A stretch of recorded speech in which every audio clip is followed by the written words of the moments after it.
What's going on, Packer fans? Welcome back to the Pack a Day podcast. I'm your host, Andy Herman. You can follow me on Twitter at Andy Herman NFL.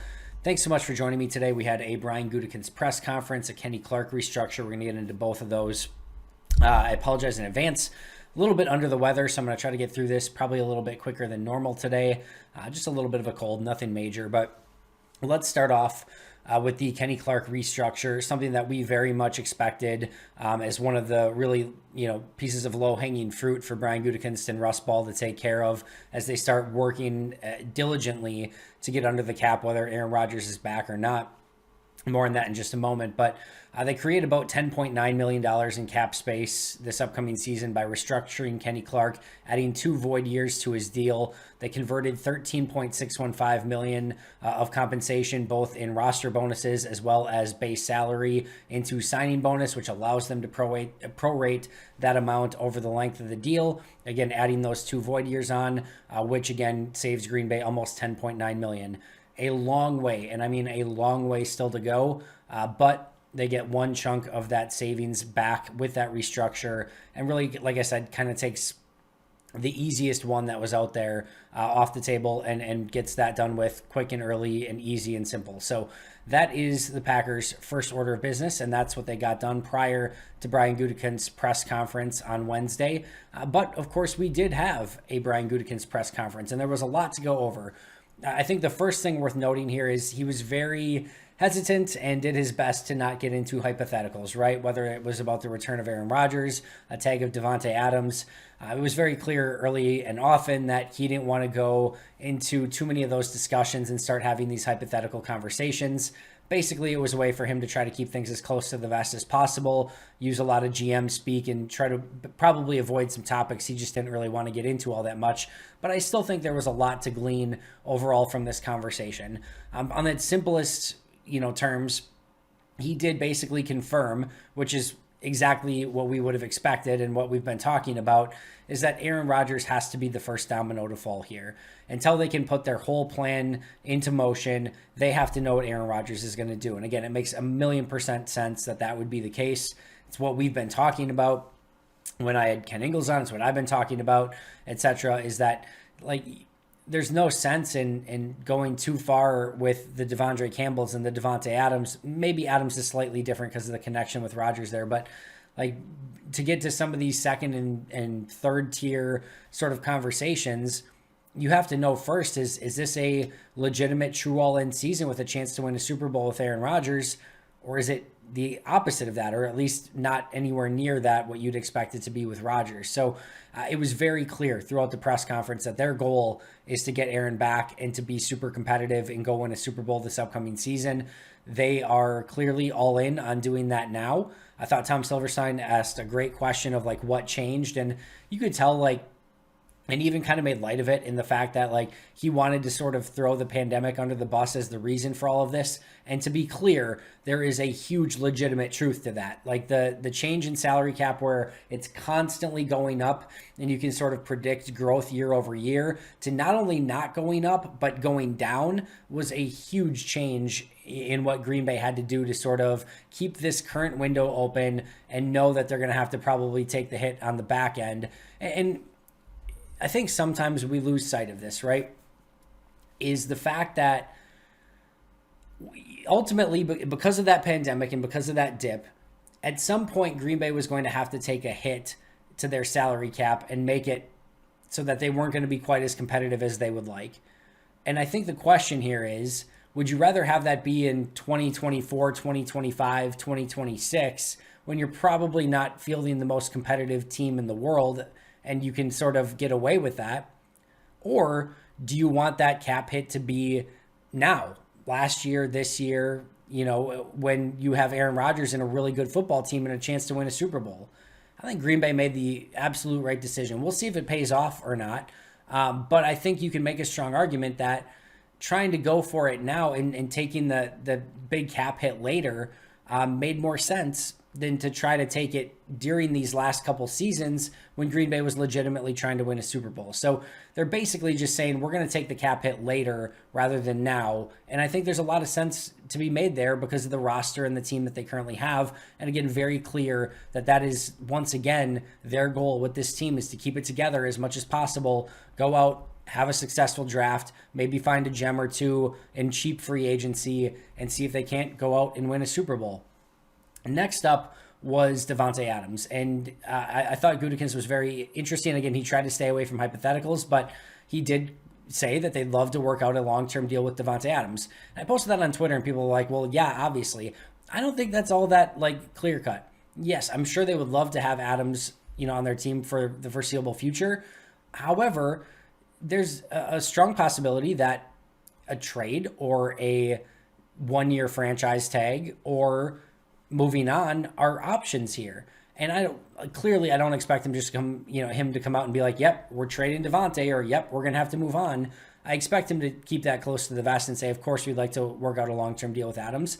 But I didn't think it was at least noteworthy that he said, yes, we want to work out a long-term deal with Davante. He talked about the franchise tag being used as a tool in this situation and really sort of a last case scenario if it gets to that point. But he did mention as well that there is a world in which Davante could leave in free agency. So he did leave that door open. And I think if you wanted to look at a theme throughout this, and it's the same theme that we've been talking about every single day, is that this could go in a million different directions. And Brian Gutekunst knows that. Now, he and Russ Ball and the entire front office, they have contingencies upon contingencies and plans upon plans, and they will execute whatever they feel is best for the team based on the hand that they're dealt, specifically with Aaron Rodgers and maybe with Davante Adams as well. However, they have plans on plans on plans on plans to deal with those sort of things and figure it out as they go. But he was very transparent and the fact that there is a world where Davante could leave in free agency. You have to think that that would be a situation where they can't come to a long-term deal and Aaron Rodgers is not back. But we will see. I think all of these things are very interesting, and I think it goes to show just how important that first domino of Aaron Rodgers is and just exactly what Green Bay wants to do from that and just how unpredictable this offseason is going to be based on what Rodgers does or doesn't do. There was also a great question, I forget who asked it, I apologize, but of whether or not the Packers could keep a competitive team together with both Aaron Rodgers and Davante Adams on large contracts. And Brian Gutekunst was very adamant that that's the case. And that's exactly what I discussed the other day, right? Even if you lose as a Darius Smith or maybe even a Devondre Campbell, you stack up the Packers, top 10 to 15 guys against any other team's top 10 to 15 guys when Rodgers and Adams are involved in that. And they're going to be as competitive, on the top tier of their roster as anyone else. Now, they probably will need to get, lucky with some injuries, not having it affect their top players. Their depth is going to be an issue. And I think there's some other teams that are going to take a hit, maybe like inside linebacker, edge rusher, etc.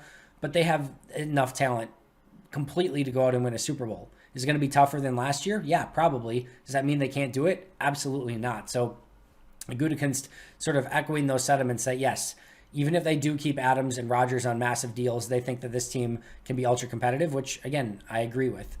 Maybe the most intriguing and interesting aspect of this was the fact that Brian Gutekunst was open. You could tell he tiptoed around this just a little bit, but that Aaron Rodgers was involved in the hiring of Tom Clements. His input was in that decision. And he, basically said this is the type of, move that is involved when Aaron Rodgers is part of those conversations. And I think that's a very important, sort of aspect of this that, again, one of Rodgers' biggest things is that he wanted to be involved in the conversations. And how many times did he say it's about the people, right? And again, it's one thing, and Rachel and I talked about this yesterday, it's one thing for you to say like, hey, we're all in on you, Aaron. And it's another to put those people around him and to make actions that are backing up your words. To me, Tom Clements is backing up that if it's about the people, well, let's bring in a quarterback coach that's going to mean a lot to you. And if it's about, sort of wanting to be involved in the conversation, let's involve you in the conversation as to who you would like as your quarterback's coach. So I think that was a pretty big admission and a pretty big talking point from Brian Gutekunst there as well. I thought from a Devondre Campbell standpoint, his quote, we're optimistic and hopeful to get him back in the fold. they've been sort of optimistic and hopeful on certain things in the past. I mean, I don't know how many times Matt LaFleur said optimistic and hopeful about David Bakhtiari returning last season. That never really came to fruition. So that sort of seems like their, go-to statement at times. I don't know if that's a PR approved terminology or not, but I thought that was interesting. And, we saw the picture from, Devondre, and it does seem to me like maybe there is some real true optimism that they can get him back. I don't think that's out of the question, and we will see. But I thought that was a telling statement of optimistic and hopeful to be able to get him back in the fold. Also talked about Jordan Love.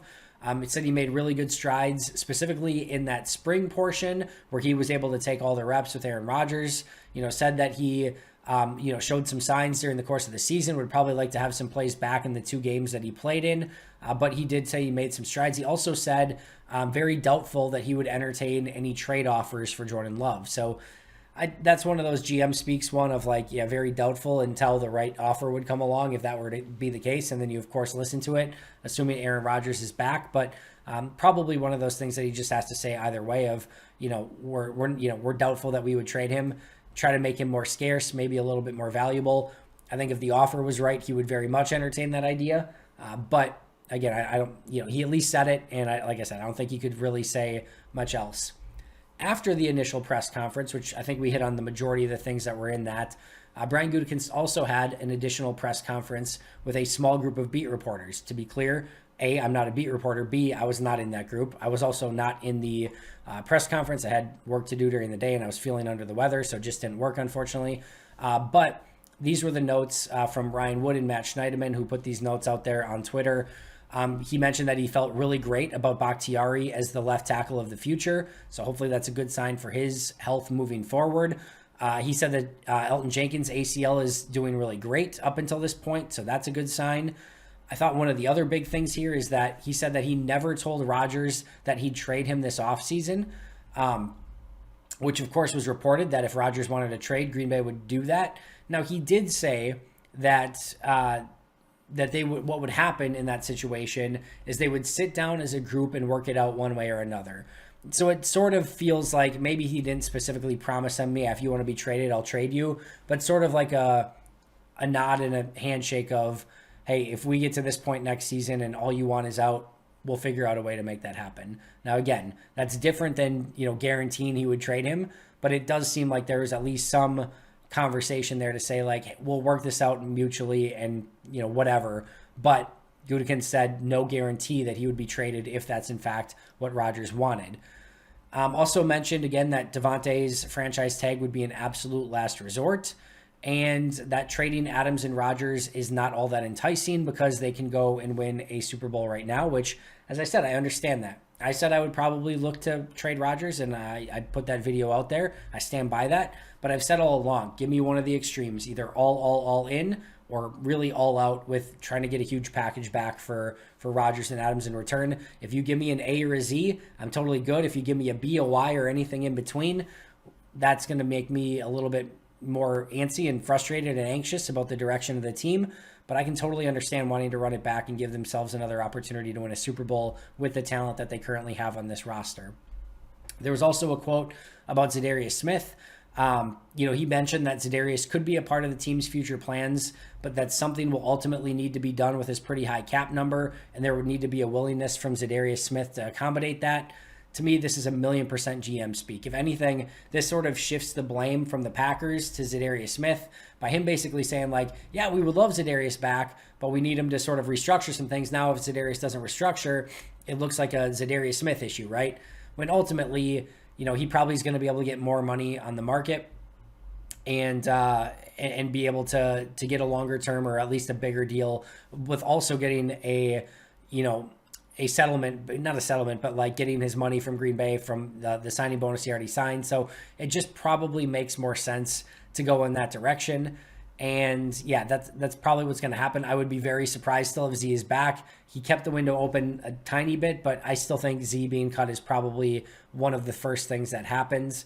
And then maybe last but not least, he sort of took a hey, not so fast approach on Mason Crosby's release. I think some of us, probably myself included, sort of felt like it's a foregone conclusion that Crosby either retires or gets cut. I still think that's possible. I still think if he's back, there'd have to be some sort of restructure to get his cap number down from where it is right now. But Gutekunst pumped the brakes a little bit on that and said, not so fast. We like Mason, and yeah, there's competition just like there is at every position. I mean, he'll have to, kind of keep that spot, but it doesn't seem like there's anything like automatically coming that Mason's going to be gone at the moment. So I think that was actually one of the more, and again, that was in part of that beat writer session, so I wasn't there to hear it, but hearing the recap, that was maybe a little bit more of a telling one than maybe we got from some of the other answers. Where that leaves, the Packers right now, it's still with Aaron Rodgers in that first domino. Until that falls, to be clear, you're going to see a lot more restructures come, maybe some moves here and there that they were going to do anyway, but they still need that Aaron Rodgers shoe to fall first and then kind of go from there. That's going to do it for me today. Thank you so much for joining me. Always appreciate it. But until next time, and as always, go Pack Go.